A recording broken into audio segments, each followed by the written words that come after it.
Saludos para todo el continente americano y para los colegas y demás gente amigo de Europa, en especial de la Europa del Sur. En esta octava emisión del proyecto virtual El Norte de México y sus libros, les habla Mario Ceruti desde la Facultad de Economía de la Universidad Autónoma de Nuevo León, en Monterrey, 200 kilómetros al sur de Texas.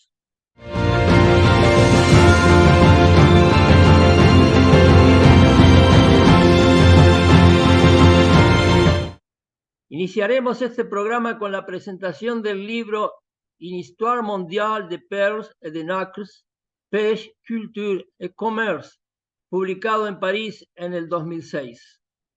Su autora, Micheline Cariño Olvera, es doctora en Historia por la Escuela de Altos Estudios en Ciencias Sociales en París.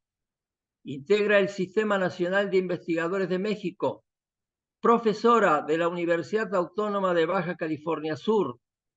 Sus líneas de investigación principales son historia de la pesca y del cultivo de perlas, las relaciones sociedad-naturaleza y la sustentabilidad de los oasis sudcalifornianos. Es integrante de la Asociación de Historia Económica del Norte de México. Los comentarios estarán a cargo de Reinaldo de los Reyes Patiño, doctor en Historia por el Colegio de México. Tiene maestría en estudios regionales por el Instituto de Investigaciones Dr. Mora. Es director de Sillares, revista de estudios históricos de la Universidad Autónoma de Nuevo León. Sus trabajos se centran en la historia agraria, económica y ambiental de México y América Latina, e integra también la Asociación de Historia Económica del Norte de México. Adelante, Reinaldo, por favor. Gracias por la presentación y por la oportunidad de participar en este ciclo para explorar el norte de México a través de algunos de sus libros. Eh, por supuesto que hay elementos que sobresalen más que otros en ya la ya prolífica historiografía económica del norte de México. Podemos hablar de comercio transfronterizo, de industria, actividades agropecuarias, el desierto. Y creo que también ya hay cada vez más una sólida tradición de estudios del agua. En una de las sesiones anteriores se habló, por ejemplo, del libro de Agua, Tierra y Capital, El Noreste, pero me parece que sigue siendo necesario recordar que además de una larga frontera terrestre que mantiene el norte de México con Estados Unidos, el país cuenta también con extensos litorales y en ese sentido creo que el mar es un espacio que aún merece ser estudiado bastante. Y por supuesto que una de las voces más autorizadas para ello es la de la doctora Micheline Cariño, que cuenta ya con una extensa obra dedicada a los mares y a su historia, entre los cuales se encuentra el libro que comentaré hoy, que está escrito en coautoría con Mario Monteforte y ha sido publicado en 2005. El título es Una historia mundial de las perlas y del nácar, pesca, cultura y comercio, editado en Francia en el año que ya mencioné. Es un libro que trata de la fascinante historia mundial de la pesca, el cultivo y el comercio de perlas y de nácar desde la antigüedad hasta el siglo XX. Entonces es un estudio con un espacio bastante amplio y con una temporalidad también bastante extensa. El libro está compuesto de 6 capítulos que van desde la bioecología y biogeografía de las ostras perleras, su irrupción en la historia mundial, toma en cuenta también los métodos y la organización de la actividad, el origen y el desarrollo del cultivo de ostras y de perlas, así como su comercio. El estudio está nutrido de numerosas fuentes impresas y también inéditas, localizadas principalmente en París. París era uno de los grandes centros del comercio de este producto. Eh, y toma en cuenta también una variedad muy amplia de actores, empresarios, científicos, comerciantes y por supuesto también los pescadores, que estuvieron muchas veces lejos de imaginar las formas de pesca. Hay que mencionar también que en tanto una historia mundial, como lo dice el título, el libro considera diversos espacios donde la actividad ha sido importante: el Golfo Pérsico, Manar en el Océano Índico, el Mar Rojo, el Sudeste Asiático, Australia, la Polinesia Francesa, Madagascar, China, Japón, América Central y finalmente el Golfo de California. Para efectos de este ejercicio, que se centra más en el norte de México, voy a concentrar mis comentarios en este último espacio, no sin dejar de mencionar que el estudio puede leerse no nada más en clave comparativa entre todas estas regiones, sino también creo que se puede leer en términos de una historia conectada, algo que hoy llamaríamos quizá una historia global más que una historia mundial en términos metodológicos. Eh, para comenzar, podríamos decir que remontándonos a la antigüedad, el libro nos muestra que el empleo de las ostras perleras no es exclusivo de sociedades con una organización socioeconómica compleja, ya que se dio en muy distintos contextos. Y en todos los casos, el primer valor es alimentario, pero evidentemente la belleza de las perlas y del nácar, pues ha sido apreciada igualmente en todas las culturas. En el caso que nos compete, el de California, se señala, por ejemplo, que los indios californios practicaban una economía de apropiación, donde tomaban todo lo que les era útil para comer y para confeccionar sus herramientas. Eso incluía, por supuesto, a las ostras perleras. Y es interesante señalar que los californios habían desarrollado una técnica muy destacada para bucear y descubrir a ojo los bancos de ostras. Ya en el siglo XVI y XVII nos comentan los autores cómo algunos grupos de españoles empiezan a estar más presentes en la región, incluyendo misioneros jesuitas, por ejemplo. Se comienzan a organizar armadas perleras que funcionaban como concesiones que daba la corona a empresarios privados que tenían que, además de pagar el quinto real, tenían que demarcar y explorar las costas californianas para escoger un puerto refugio para la nao de China. Además, debían sortear numerosas dificultades, como nos podremos imaginar, no solo de navegación, sino también ataques de piratas y la dependencia de la mano de obra indígena que tenían, como ya mencioné. A través de medios habituales de trabajo forzado, los españoles supieron aprovechar la capacidad buceadora de estos grupos, tanto de los californios como de otros, cuando los californios fueron aniquilados ya hacia finales del siglo XVIII. El buceo se desarrollaba normalmente entre mediados de mayo y fines de octubre, cuando las aguas tenían más claridad y la temperatura era más adecuada. A finales del siglo XVIII, los bancos perleros estaban ya casi agotados y muchas empresas detuvieron sus actividades por falta de rentabilidad. Así lo atestigua, por ejemplo, un caso que mencionan los autores, una licencia otorgada en el siglo XVIII por la corona al almirante Isidoro de Atondo y Antillón para explorar California, para fundar una colonia y establecer misiones. Este almirante intentó practicar agricultura, ganadería, pero no fue posible y después decidió entrar a la actividad perlera, pero después de varios meses se dio cuenta de que los bancos de perlas estaban ya casi agotados. Hay una disminución de la actividad entre finales del siglo XVIII y las primeras décadas del siglo XIX, y nos señalan los autores que este cese en la actividad permitió que estos bancos se repoblaran naturalmente. La Paz, capital de Baja California, se había vuelto luego un puerto comercial importante y en él tuvo lugar una renovación de la pesca tradicional por buceo ya hacia la segunda mitad del siglo XIX. Y puesto la sobreexplotación comenzó nuevamente a amenazar estas actividades. Un aspecto importante que señalan los autores es un cambio tecnológico que ocurre en la segunda mitad del siglo XIX, y es que se da la introducción de la escafandra en 1874. La escafandra es un dispositivo de buceo de finales del siglo XIX y principios del XX, que básicamente es como un casco de metal que está conectado a la superficie con como una especie de manguera para suministrar aire al buzo que está haciendo la inmersión. Seguramente habrán visto imágenes de estas escafandras. Y la introducción de estas máquinas de sumersión alargó la temporada de pesca todo el año, ya que, digamos, se podían sortear algunos de los factores que antes la limitaban, como ya mencioné, la temperatura del agua, la falta de visibilidad, etcétera. La intensificación de pesca de ostras perleras colocó a Baja California entre las principales productoras del mundo en el último cuarto del siglo XIX y las primeras décadas del siglo XX. El nácar sudcaliforniano era considerado uno de los mejores por sus características y desde un punto de vista ecológico, por supuesto, tuvo consecuencias nocivas, ya que se provocó la depredación de bancos que estaban en aguas más profundas y que antes servían de bancos reproductores.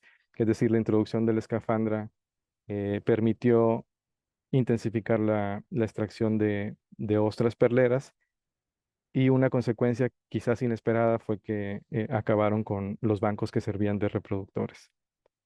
En vista de esta amenaza, y creo que este es un punto interesante que vale la pena mencionar, el gobierno federal empieza a promulgar algunas leyes y reglamentos para la conservación de estos bancos perleros. Los autores dicen que de pronto los bancos perleros de Baja California se volvieron un asunto de interés nacional. Ya desde mediados del siglo XIX había habido algunos intentos del gobierno, quizá un tanto vanguardistas, por, por proteger los bancos perleros, pero no habían funcionado muy bien. eh, Tenían reglamentos prácticamente inaplicables. Y estas legislaciones de 1874 en adelante parecían un poco más viables, dividían la zona de pesca en varias secciones donde debía realizarse la pesca de manera, digamos, alternativa. eh, y además prohibía, por ejemplo, la explotación de ostras jóvenes. Por supuesto que los intereses de los empresarios y su influencia en el gobierno federal pues limitaron la implantación de muchas de estas medidas, pues no siempre querían aceptar las limitaciones a su actividad. Eh, eh, la pesca a gran escala pues demandaba fuertes inversiones y por supuesto que había detrás de ellas empresas muy importantes, tanto de capital mexicano como de capital extranjero. La más grande era la de Magara Exploration, de origen británico, que contaba prácticamente con todas las costas del Pacífico, salvo tres que estaban frente a la Bahía de La Paz, que eran San José, Espíritu Santo y Cerralbo, que tenían los bancos perleros más ricos. Esta concesión, la concesión de estos lugares, fue dada en 1903 a la compañía creadora de Concha y Perla de Baja California, que era era la más grande compañía petrolera mexicana y que juega un papel muy importante en esta historia. Un factor que se señala es que a pesar de que se dio una pesca intensiva en este periodo, no se agotaron los bancos perleros durante todo el periodo, digamos, del Porfiriato, lo que se debió, entre otras cosas, a que más que buscar explotar la perla, se empezaba a explotar el nácar y además a que se empezaron a percibir las consecuencias positivas del cultivo masivo de madreperla por parte de un empresario mexicano llamado Gastón Vives, que estaba al frente de la compañía, ya mencionada compañía criadora de concha y perla de Baja California. Entonces el libro muestra cómo Vives fue el primer acuicultor marino del continente americano y el primero que tuvo éxito en el cultivo masivo de ostras. La compañía se convirtió en el primer imperio perlero del mundo gracias a los conocimientos científicos y tecnológicos de Vives, pero también gracias a sus buenas relaciones con los políticos y su habilidad como empresario, así como una profunda preocupación por la conservación y el acrecentamiento de recursos perleros.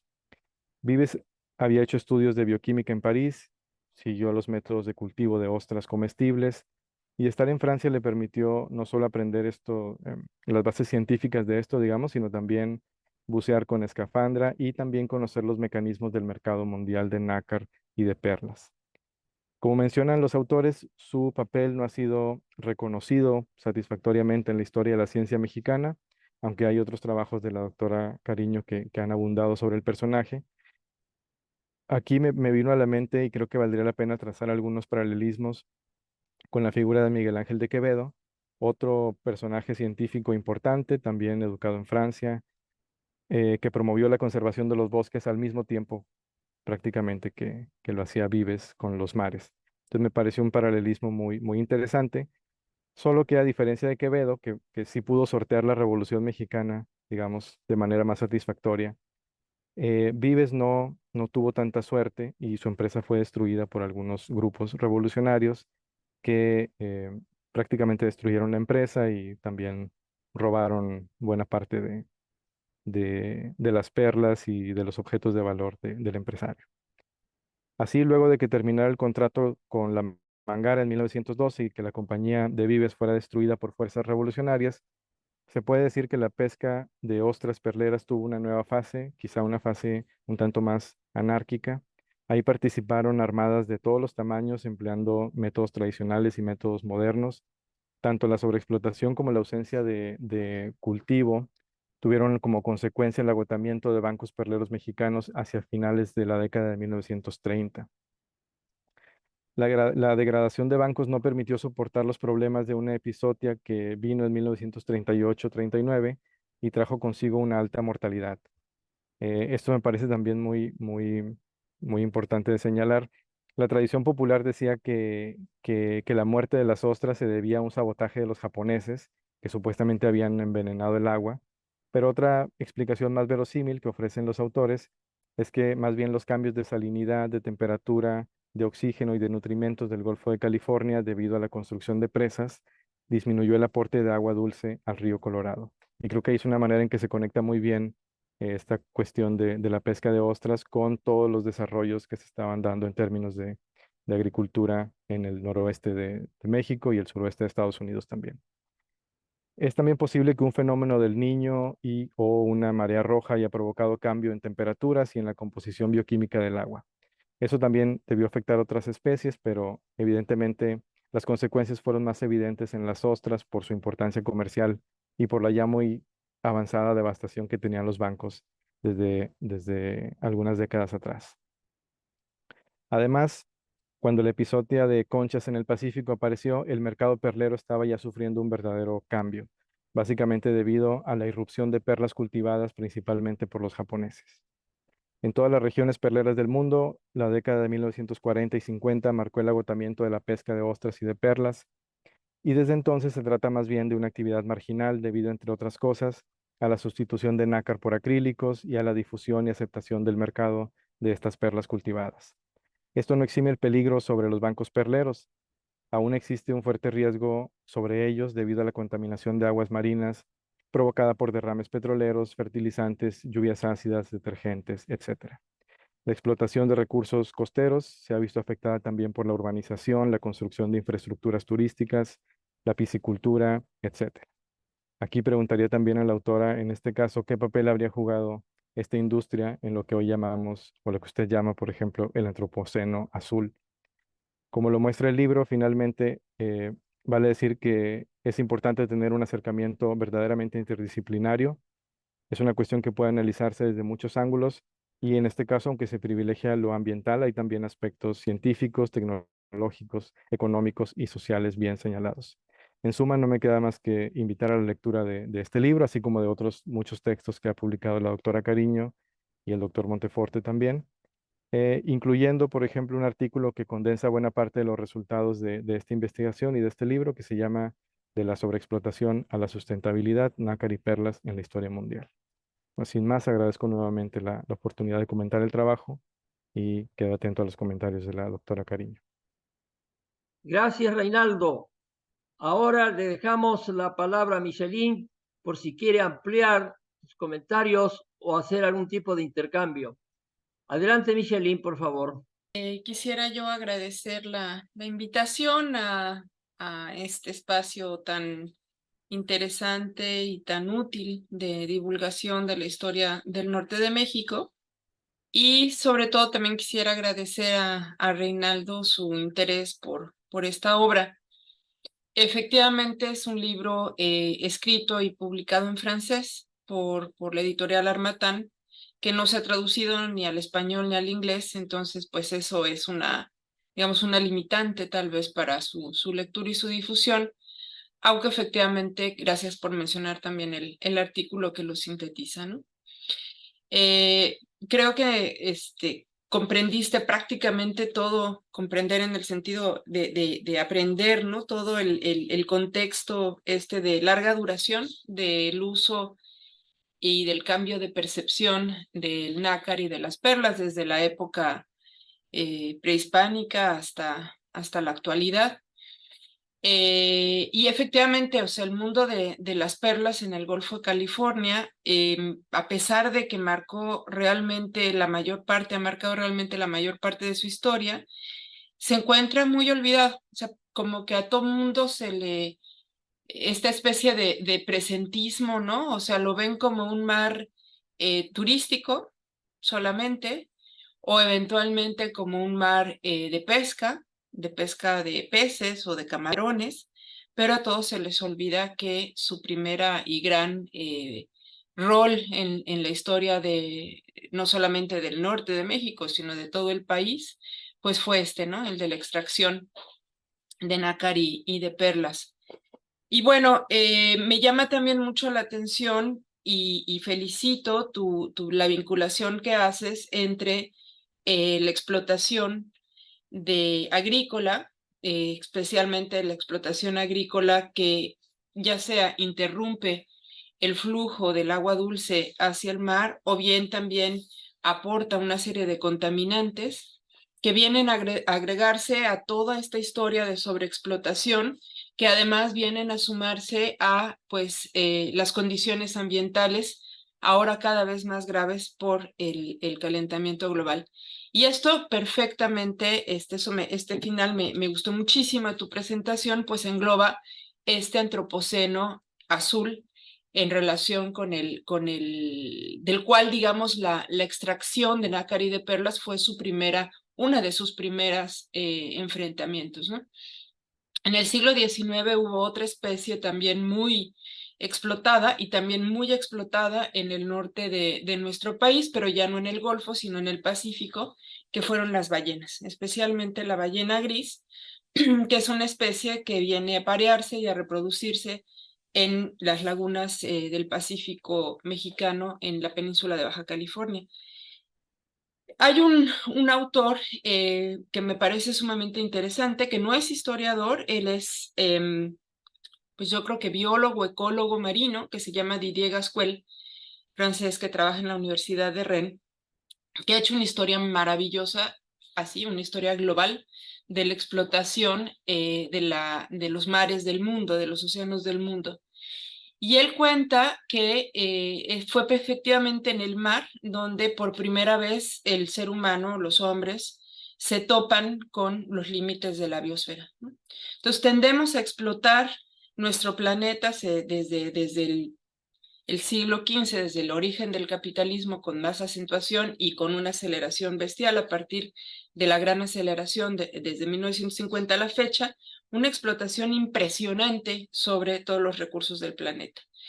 Y el mar, en parte porque no lo conocemos, porque no lo vemos, porque no lo podemos medir del todo cómo va, pues es el primero que nos dijo, hasta aquí llegué, y ahora vemos pues una evolución súper rápida de la sexta extinción sobre el mar, es decir, mares vacíos.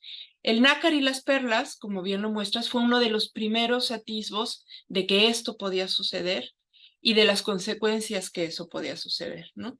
Entonces, me parece que es una historia pues que a pesar de ser de larga duración y que viene pues desde el siglo XV y antes acompañando a la historia de la humanidad, de hecho desde la antigüedad, actualmente nos muestra esta limitante, ¿no?, que tenemos sobre los recursos. Pero súper interesante, y regreso a lo que mencionaste, y creo que ahí es donde realmente podemos englobar esta historia del nácar y de las perlas como una historia global, y quizá podríamos pensar como una historia total cuando la vinculas con el mar.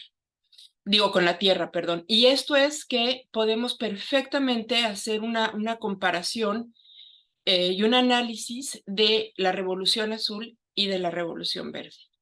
Y eso es lo que ahora me estoy dedicando a hacer con el apoyo de en tándem con un compañero tico, también historiador ambiental. Y las dos revoluciones, es decir, verlas cada una por separado, pues son impresionantes, pero cuando se les ve comparadamente, entonces sí realmente el antropoceno, el capitaloceno y el necroceno nos explotan en la cara de una manera impresionante. Y ese punto en tu presentación me pareció muy importante. Y agradezco muchísimo tu atención y toda tu lectura tan atenta. Gracias.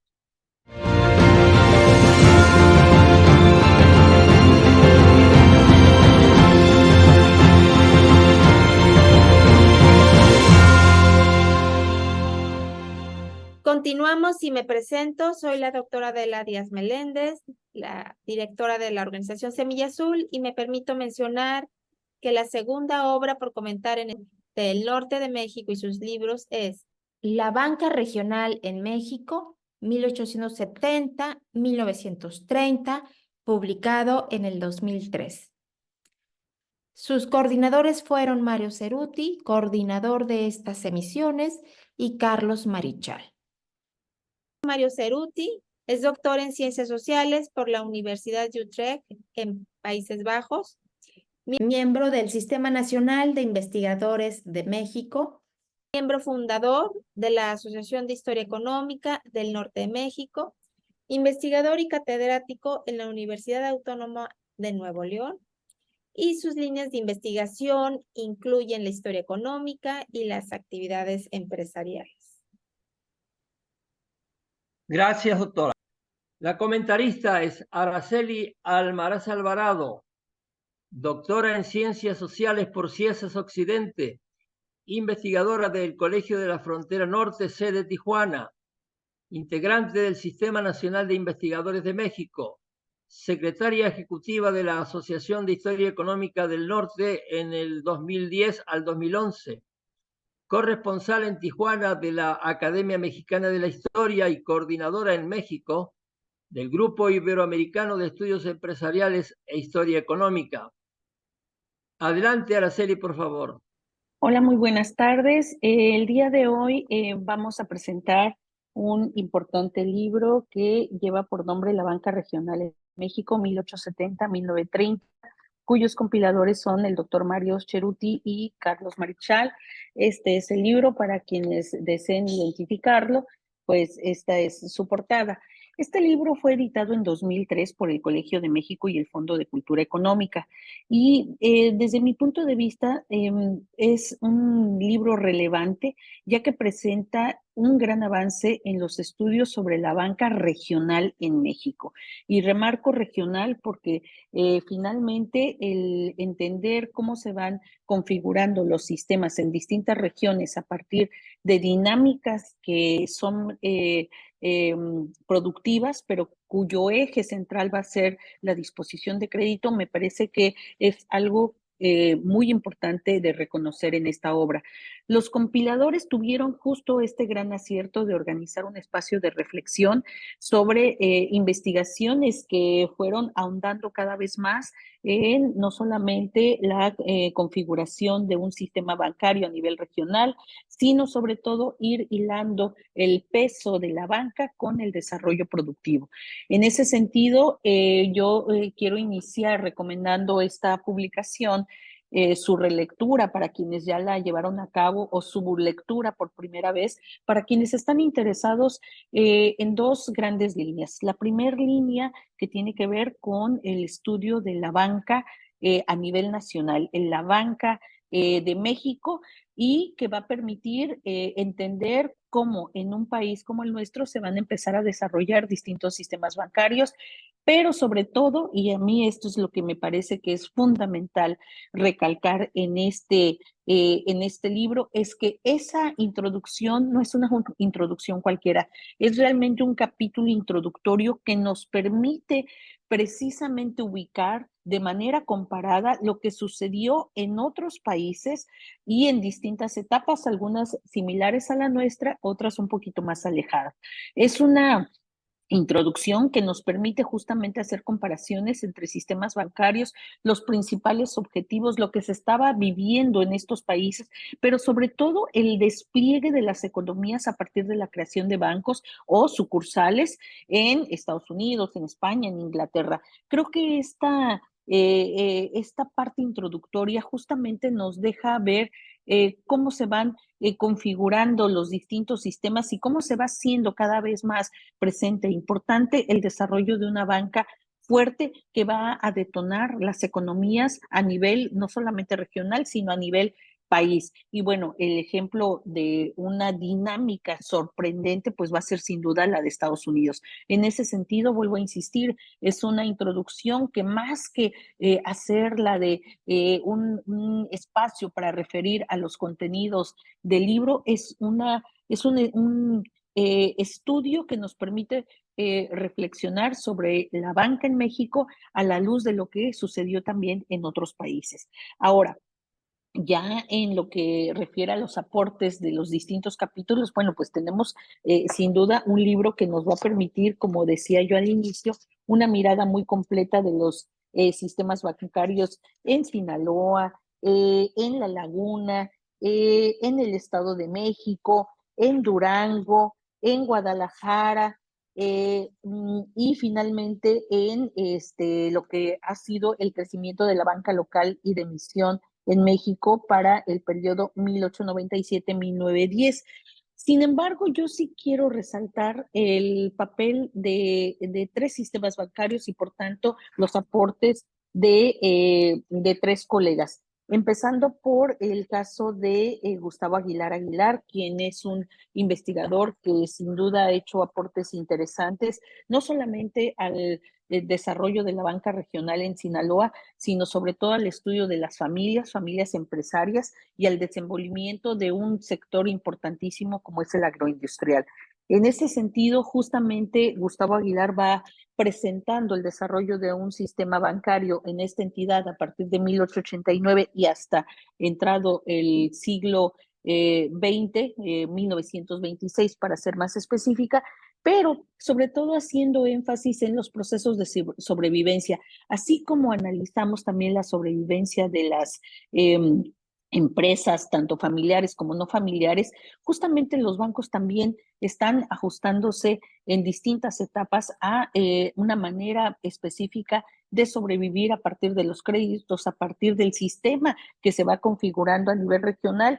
Y en ese sentido creo que el peso que tiene en el libro el capítulo de Gustavo Aguilar nos presenta estas dos facetas. En un primer momento, cómo surge el sistema bancario y cómo hace el peso de su sistema a la agroindustria que se está desarrollando, y no por nada, bueno, tenemos a Sinaloa como una de las entidades con mayor proyección en el sector primario y como un espacio de desarrollo agrícola y agroindustrial que justamente tiene sus bases en el desarrollo de un sistema bancario. Pero después, ¿cómo va pasando a un proceso de desarticulación? Justamente nos presenta dos momentos, el momento del porfiriato y después un momento muy álgido que tiene que ver con la Revolución Mexicana y que sin duda va a ser una serie de sucesos asociadas al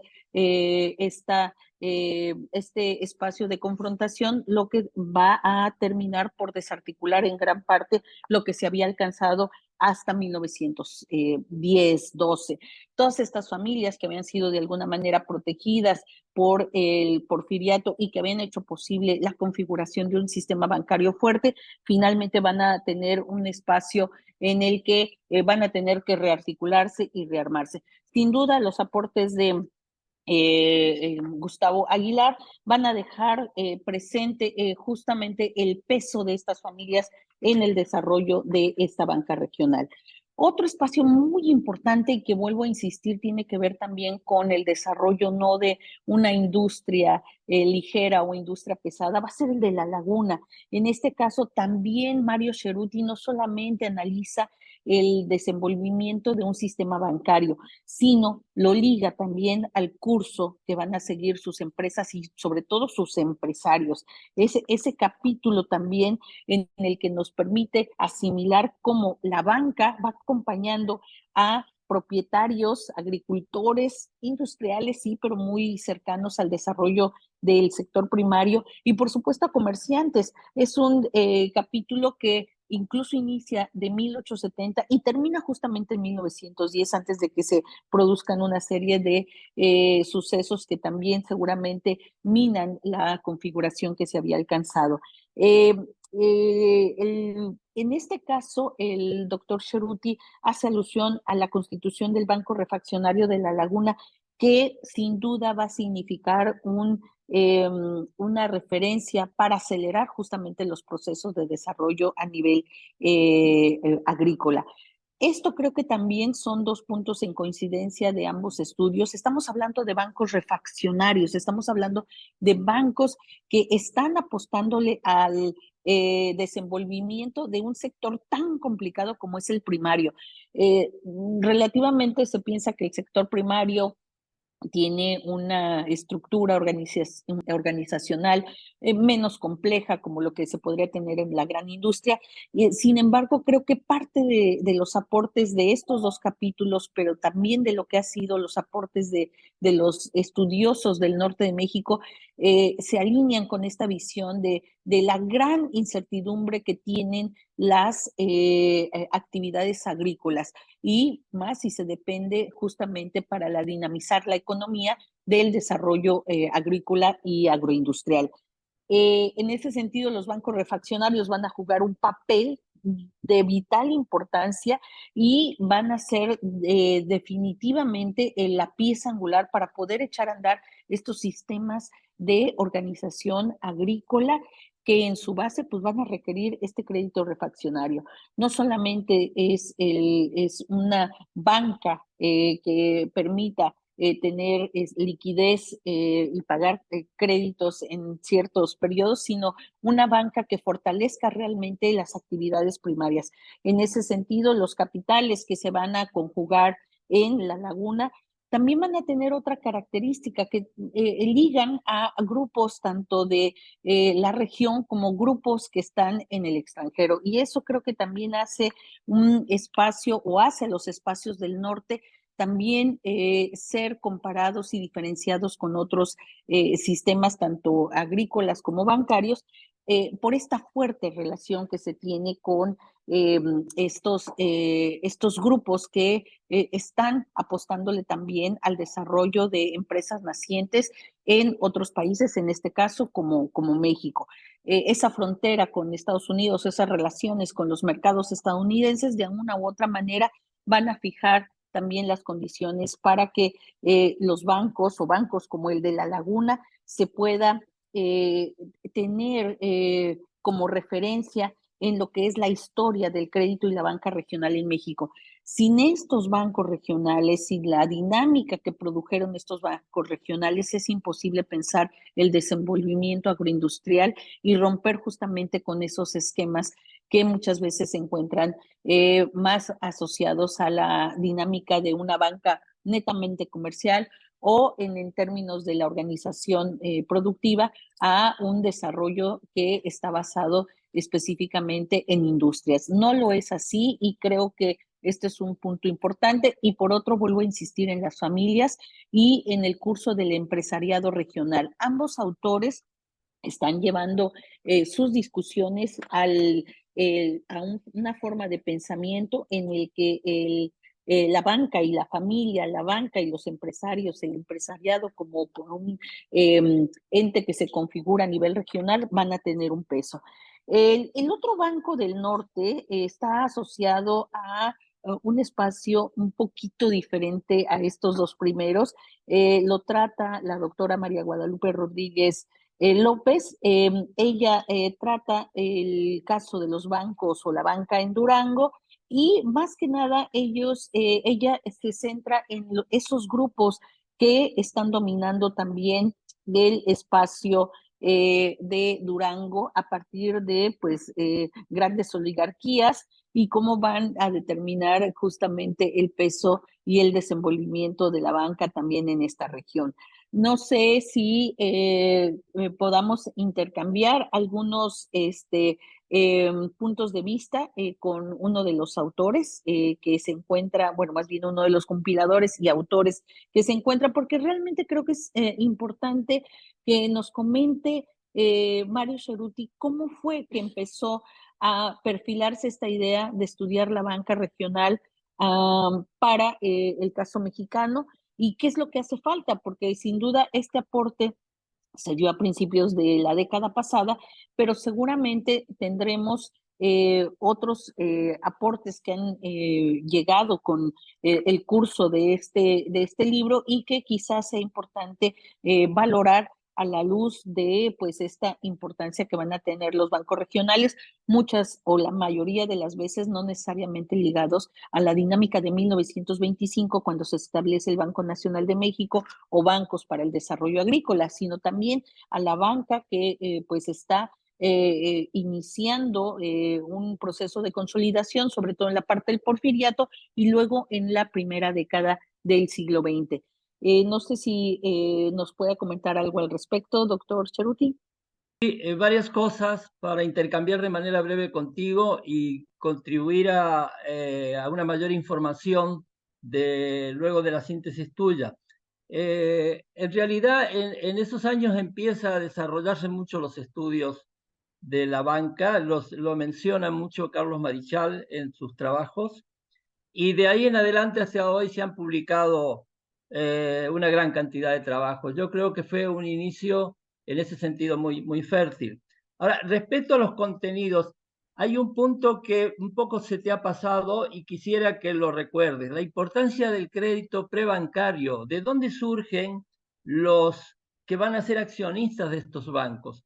La importancia del crédito mercantil en tiempos en que no hay bancos. ¿Te acuerdas un poquitín de eso? Que de paso en Mexicali, que lo has estudiado tú también, suceden cosas parecidas, ¿no?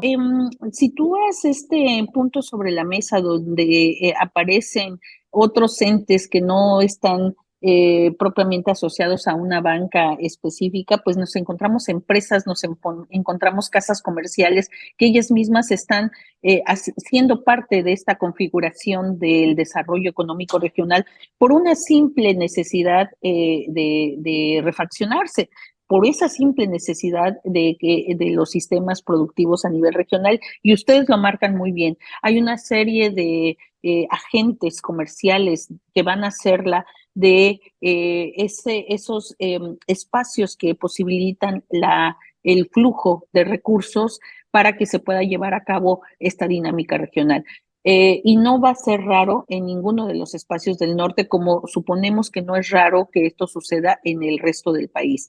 Estos agentes que van a configurar un sistema prebancario tienen distintas formas de posicionarse. Muchas veces son las propias casas comerciales que han logrado consolidar una buena acumulación de capital, y en otros casos son bancos privados que van a estar configurando una especie de banca emergente con ciertas restricciones, y en otros casos incluso vamos a tener sucursales de bancos que no son nacionales, pero que van a tener un posicionamiento. Y eso me recuerda mucho justamente el caso de Estados Unidos con la apertura de sucursales. Vamos a tener sucursales que muchas veces están teniendo un tamaño muy pequeñito en términos de un espacio para ofertar crédito, pero que son espacios muy importantes en cuanto a lo que es flujo de dinero. Y creo que en los tres casos, esta emergencia, porque justamente es mucho antes de 1925, los periodos que se abordan por los distintos autores. Perdón, Araceli, perdón, para lograr ampliar un poquito más los temas. Otra cosa que seguramente has visto y que se ve en tus trabajos es la importancia de grupos familiares que se van asociando y que además tienen una multiplicidad de actividades económicas, no son banqueros, están en varias actividades y fundan bancos como otra actividad. ¿Qué puedes decir al respecto?